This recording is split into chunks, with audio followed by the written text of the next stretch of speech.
What's going on, everybody? Well, the news has just came in. Luke Walton will be the Lakers' next head coach, which I think is a great move. Quick move by Mitch Kupchak, the Buss family. I think that was a right on time move. That's the beginning of a lot of great things to come to LA. Um, the first thing we need to do is take care of the coaching staff. After the coaching staff, then you figure out what you want to do with your lottery pick. After your lottery pick, we figure out who we need to tackle in the free agency. And after that, you can look for the training camp, which I will be talking about all those topics later on in the near future. But let's get back to this Luke Walton pickup. Now we have a younger coach who's willing to grow with our young core. We have an ex-player who knows the Lakers fan base very well, knows exactly what the Lakers are looking for as an organization, knows exactly what he has to bring to the table within the next 2 or 3 years, which I don't think is going to take that long for the Lakers to rebuild. A lot of people think that it's a pipe dream for Kevin Durant to come to LA, but seriously, I don't really think so. LA is still the number one place to come. I know in the previous years we haven't received any big name free agents. And that could have been because of Kobe. And that might have been because maybe Kobe was, starting to look a little injury prone. Or it might have been because, a lot of guys are not um, competitors like Kobe. Don't want to put in the work. Don't want to, do whatever it takes to win a championship. Look at Dwight Howard, for instance, a good talent, but somebody who wants to play all the time, wasn't taking the game serious, wasn't taking half of the stuff serious that he needed to take, and he just wasn't what the Lakers needed as far as winning a championship.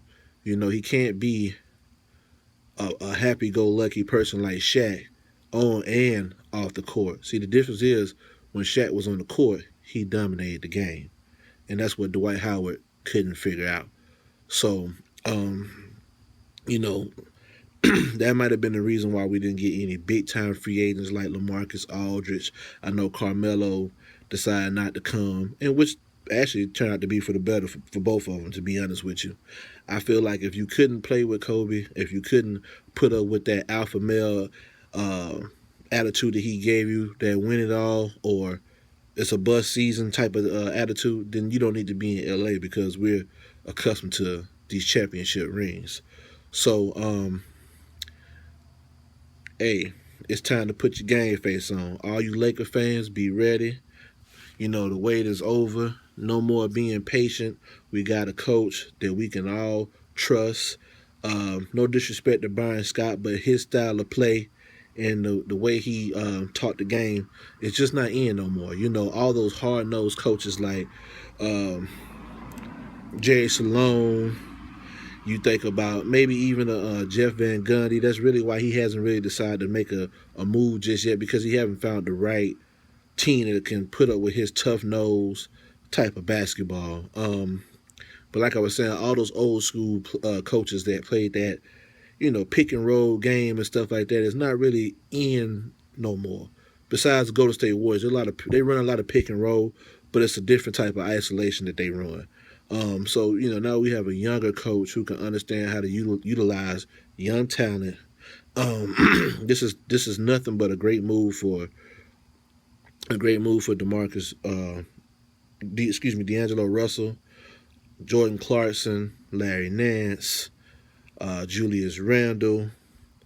Depending on who we get in the first round, if we are able to keep our first three pick, he could go with a real three, which would be Brandon Ingram, or it might turn out to be Ben Simmons, which is another topic. We'll definitely talk about that in the near future. In the near future, but like I said, I'm just feeling pretty good, man. This is Laker Chronicles.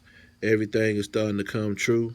I appreciate the people that's watching the film. Leave your comments below. Send a like, or you can even add me. If not, that's cool too. I ain't begging for nobody to follow the Chronicles. You know what I'm saying? This is what is real. We keep it real. I'm gonna speak exactly how I feel, and y'all be easy, man. It's been a good night. One.